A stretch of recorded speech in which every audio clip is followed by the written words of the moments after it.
Imagine a quiet little nowhere town, the kind where time drags its feet and the biggest thrill is watching Mrs. Henderson win the blue ribbon for her apple pie at the county fair.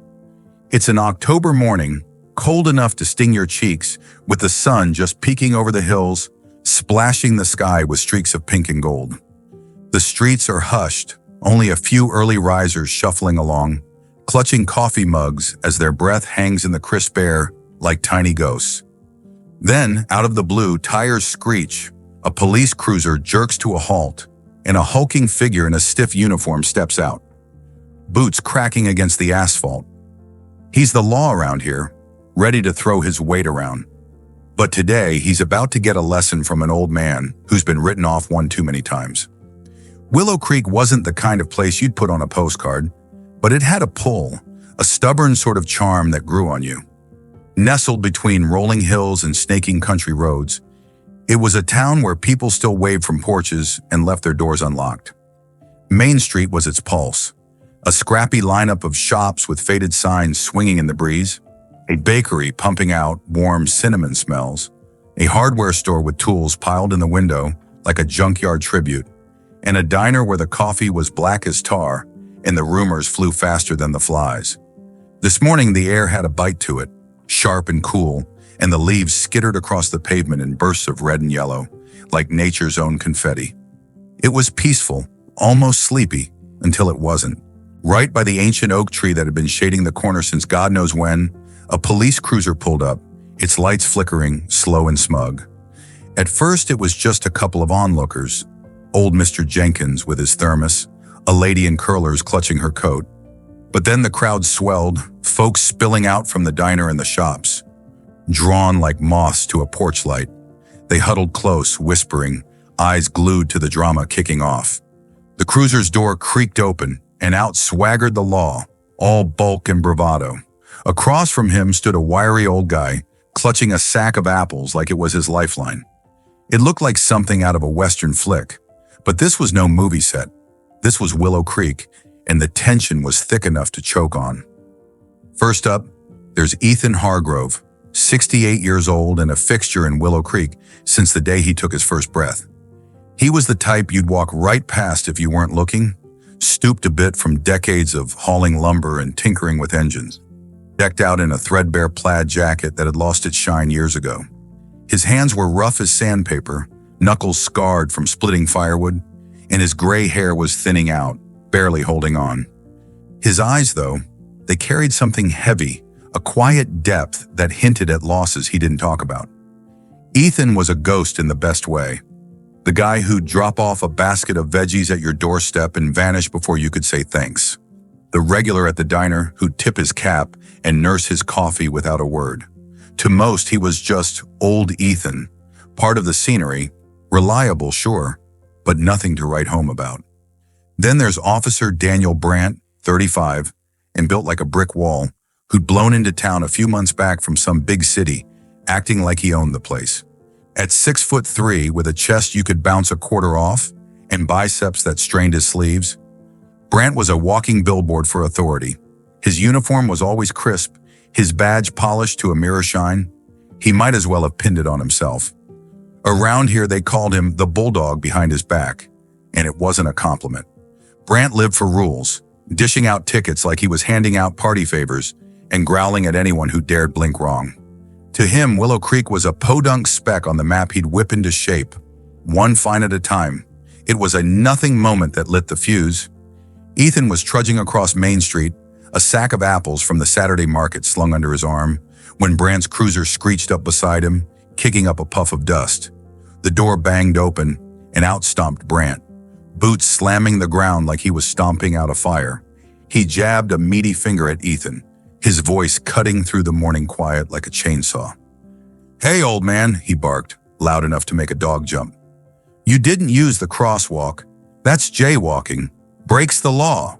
Ethan paused mid-step, turning slow as molasses to face him. The crowd, maybe a dozen now, shifted closer, boots scuffing the sidewalk. He hitched the sack higher, his voice steady and low, like he was reasoning with a tantrum-throwing kid. "Been crossing this street 50 years, son. Ain't never been a fuss till you showed up."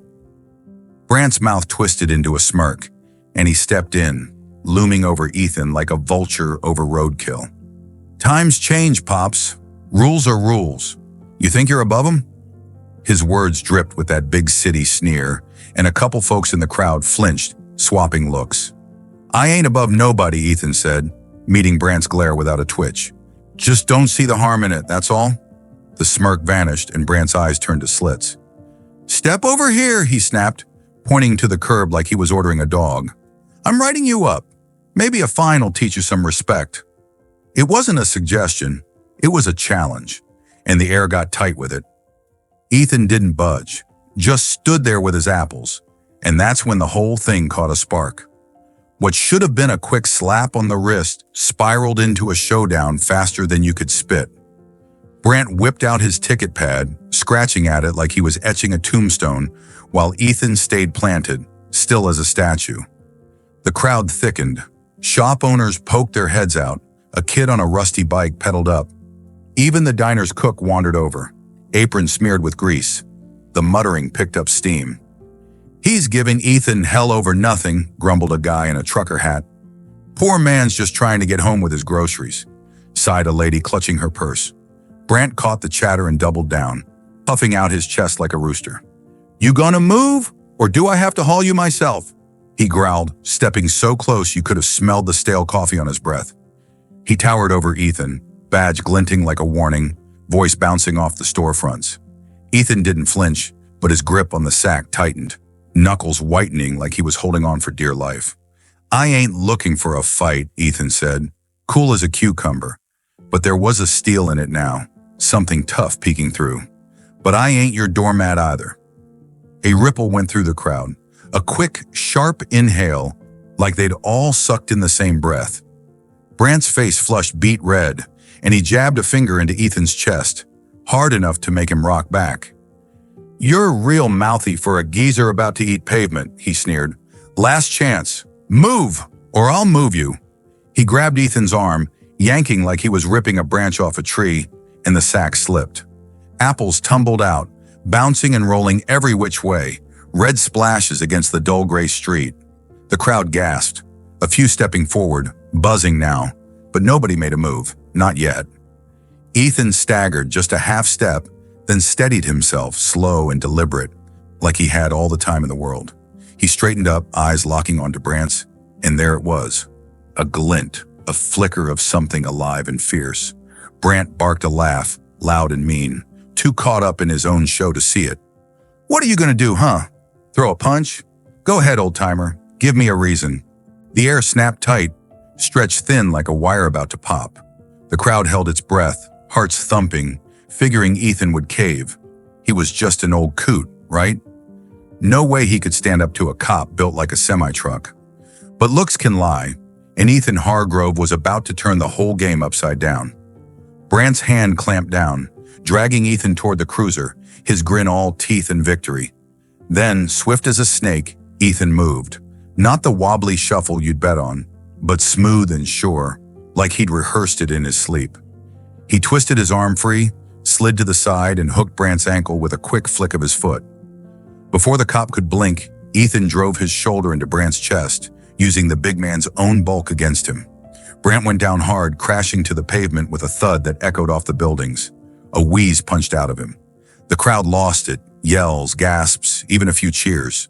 But Ethan wasn't done showing his cards.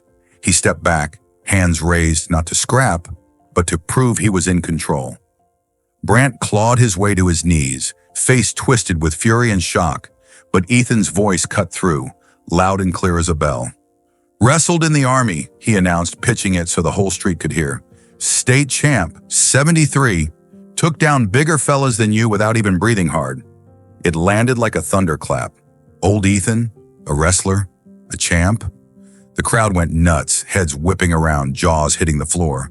From the diner's stoop, a graybeard in overalls shouted, Hell yeah! I watched him pin Big Jim Tanner in 10 seconds flat back in the day. A lady by the bakery piped up. Never lost a match, not once. The tide had turned, and it wasn't just about brawn. Ethan's quiet grit, hidden under years of wear and tear, had flipped the script. Brant's badge didn't mean jack now. He was the one looking puny, sprawled there with apples rolling by like they were laughing at him. Brant dragged himself up, swatting dirt off his uniform, but the spark had fizzled out of him. His eyes darted to the crowd. 30 strong now, phones out, catching every second. And he knew he'd blown it bigger than just a tumble. Ethan crouched down, slow and easy, gathering his scattered apples one by one, like it was no big deal. The crowd parted for him, some clapping, others just tipping their heads. A hush of respect settling over them. A woman from the bakery darted over, thrusting a fresh sack into his hands. "You showed him good, Ethan," she said, grinning like she'd thrown the punch herself. Brant muttered something under his breath, too quiet to make out, and slunk back to his cruiser. No ticket, no tough guy exit, just the growl of the engine as he peeled out. Lights dark, tail tucked. Ethan didn't strut or gloat. He gave the crowd a quick nod, slung the sack over his shoulder, and shuffled off home, same as ever. But Willow Creek wasn't about to let this fade. By noon, the tale was everywhere, spreading from the diner's booths to the gas pump, then exploding online. Posts like, "Local hero flattens hotshot cop," racked up likes faster than a brush fire spreads. Next day, Brant was back on the beat, but the strut was gone. Word was he kept his eyes low now, eased off the ticket spree. Ethan? Still Ethan, crossing Main Street like he'd done forever, though now folks smiled wider, and nobody nagged about the crosswalk. This isn't just some yarn about an old guy and a cop. It's about what's simmering under the surface. We're too quick to judge a book by its cover, thinking strength's all about flexing muscles or flashing a badge. But real power? It's silent. It's in the guy who's faced down hell and still gets up every morning, steady as the sun. Ethan didn't need to holler or swing wild. He just had to be himself, and that was more than enough. Life's packed with underdogs, and everyone's got a tale that'd surprise you. Maybe you've got your own bouncing around in your skull. A time you beat the odds when everyone bet against you. What's your story? Because it's not about who's loudest or toughest. It's about who keeps trucking, solid as a rock, no matter what comes their way. Hit that subscribe button if this got your blood pumping. There's more where this came from. Drop your own underdog story in the comments. Let's shine a light on the quiet heroes out there. And don't keep this to yourself. Share it with someone who needs to hear that strength doesn't always flex.